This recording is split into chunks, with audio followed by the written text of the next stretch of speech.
The Womb Under the Sea, written and read by Michael Rezatouris. The wombless can only find worth in service to the womb. This phrase vibrates in the cold air amidst the seagull song and the sound of the waves that break upon the high rocks of the northern shore. The priestesses chant this line from their holy book, while the men gathered behind them bow their heads in unison at its sound. A sense of deep and heavy piousness emanates from the crowd, for this is an important rite. Prince Yorseg, youngest son of King Yorsun, is to be sacrificed to the great goddess of Norsevik, Slatothlaska, the womb under the sea. His high birth does not save him, for he is wombless, and the wombless can only find worth in service to the womb. Before the prince is thrown into the waves, the preliminary sacrifice must take place, a ritual that also serves as the initiation of the lower members of the priesthood, the repenters of the born sin, the only men permitted into the holy temples of the great Slatothlaska. The young men with faces tormented by self-loathing gather in front of the prince at the edge of the rock and disrobe. Their bodies are frail, broken by a weight carried in their shredded souls. The priestesses give them knives blessed with seawater, and with sorrowful hatred the young men butcher themselves, removing the parts of them that made them men.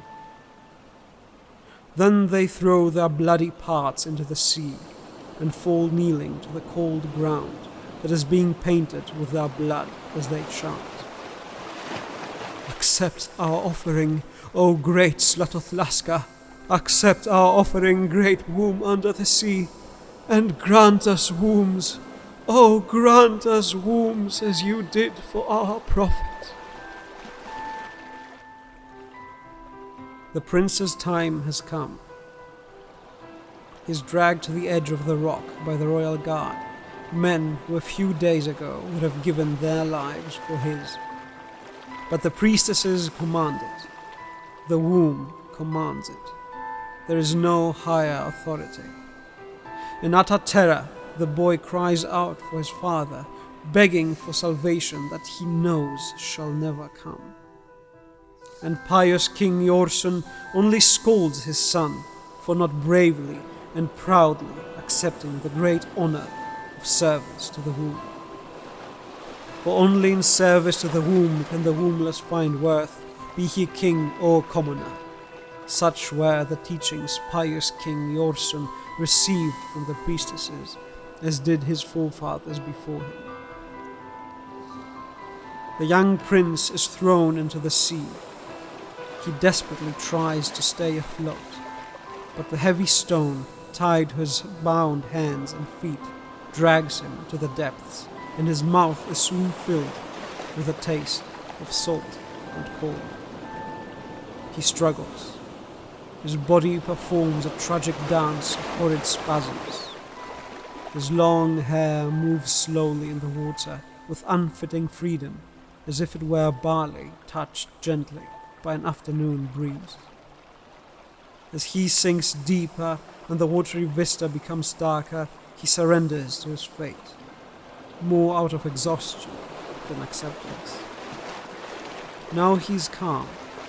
Perhaps he even enjoys the underwater imagery. It must be the lack of air, or perhaps his mind's way to escape the horror of the situation. Either way, he is calm.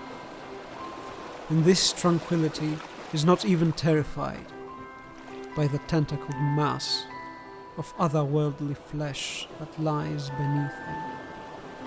He is not terrified when the putrid mass opens like a frog's mouth, like a birthing vulva, revealing a hungry darkness that awaits inside.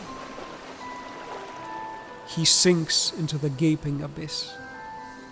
The darkness consumes him.